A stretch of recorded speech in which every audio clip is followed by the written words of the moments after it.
Les ultras du PSG réclament un grand ménage, le like et la réponse de Neymar aux supporters parisiens et le nouveau business juteux de Léo Messi, c'est le programme du Journal du Foot numéro 1295.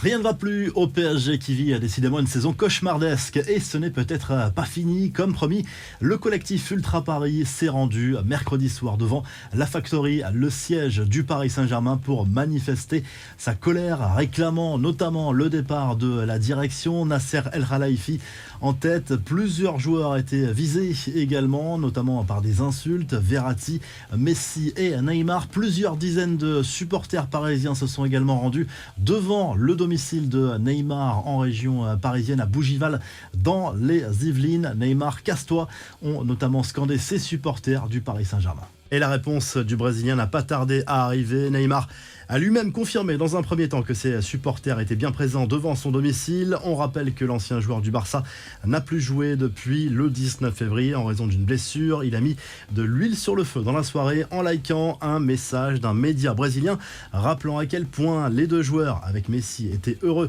lorsqu'ils évoluaient à Barcelone. L'attaquant parisien a aussi partagé une pensée philosophique dans une story. Ne laissez pas les gens vous mettre dans la tempête, mettez-les dans votre paix, a écrit le Brésilien. Pas sûr que cela n'apaise réellement les tensions. Le PSG qui a condamné les insultes et les intimidations des supporters parisiens contre les joueurs dans un communiqué parlant de comportements honteux. Les infos en bref, on reparle de Lionel Messi. L'Arabie Saoudite espère profiter de la situation compliquée de l'Argentin à Paris pour attirer la star cet été. Selon le Télégraphe, des discussions existent bien autour d'un potentiel contrat à 400 millions d'euros. Le tout avec des représentants du gouvernement saoudien pour une signature dans le championnat dans lequel évolue déjà CR7 depuis quelques mois. En attendant, le meneur de jeu prépare l'avenir en investissant dans les affaires. D'après El País, il vient d'investir dans une chaîne de burgers espagnol comme Antoine Griezmann avant lui, un business qui pourrait lui rapporter gros.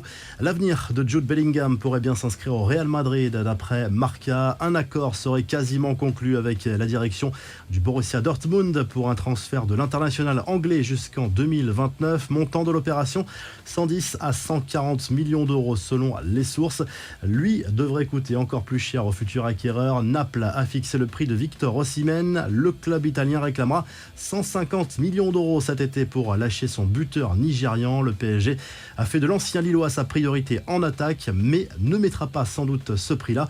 On file en Angleterre où Erling Haaland continue de battre des records. L'attaquant norvégien a marqué son 35e but de la saison en Première Ligue mercredi soir contre West Ham. Victoire 3-0 des Citizens qui reprennent la tête devant Arsenal avec un match en moins au compteur.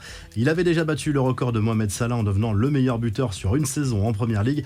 Il a désormais dépassé mercredi soir Andy Cole et Alan Shearer qui s'étaient arrêtés à 34 buts avec Newcastle en 1993-1994 avant la création de la Première Ligue. Je n'y pense pas, je préfère ne pas continuer à parler de ces records ou je deviendrai fou dans ma tête. Maintenant je vais rentrer à la maison, jouer aux jeux vidéo, manger quelque chose et dormir, c'est la vie, a lâché le buteur norvégien en toute simplicité. Enfin voici l'affiche de la finale de la Coupe d'Allemagne. Francfort vainqueur à Stuttgart mercredi soir 3-2 grâce notamment à un but sur pénalty de Kolo Muani rejoint le RB Leipzig. Rendez-vous le 3 juin pour la finale. La revue de presse, le journal L'équipe consacre sa une à Lionel Messi, dont l'avenir ne s'inscrira pas au PSG. C'est désormais acté. Paris qui recherche également un nouvel entraîneur. Le nom de José Mourinho circule avec insistance dans les couloirs du Parc des Princes. Le Portugais serait intéressé par le projet. En Ligue 1, Nantes s'enfonce dans la crise. Défaite 2-0 sur la pelouse de Brest. Mercredi soir, les Canaries sont dans la zone rouge. Du côté de l'Espagne, côté catalan, le journal Sport est de plus en plus confiant sur un éventuel retour de Léo Messi au FC à Barcelone cet été en raison de la situation très compliquée avec le Paris Saint-Germain. Le club Blaugrana qui propose à l'Argentin un contrat de 2 saisons avec un salaire de 25 millions d'euros par an. Du côté de l'Espagne toujours, mais côté madrilène, le journal AS revient sur le carton de l'Atlético Madrid contre Cadix, 5-1 en Liga. Les Colchoneros qui prennent la 2e place au Real Madrid. Antoine Griezmann a marqué un doublé lors de cette rencontre. En Italie, le Corriere dello Sport revient sur le sacre à venir du Napoli, peut-être dans la soirée. Les Napolitains ont besoin d'un petit point pour être sacré champion d'Italie sur la pelouse de l'Udinese. Mercredi soir, carton de l'Inter 6-0 sur le terrain de l'Hellas Vérone. Victoire également de la Juve et de la Lazio qui se rapproche de la Ligue des Champions. Ça va mal en revanche pour Milan qui a encore perdu 2 points. L'AC Milan contre Cremonese après un match nul à San Siro. Si le journal du foot vous a plu, n'oubliez pas de liker et de vous abonner. Et on se retrouve très rapidement pour un nouveau journal du foot.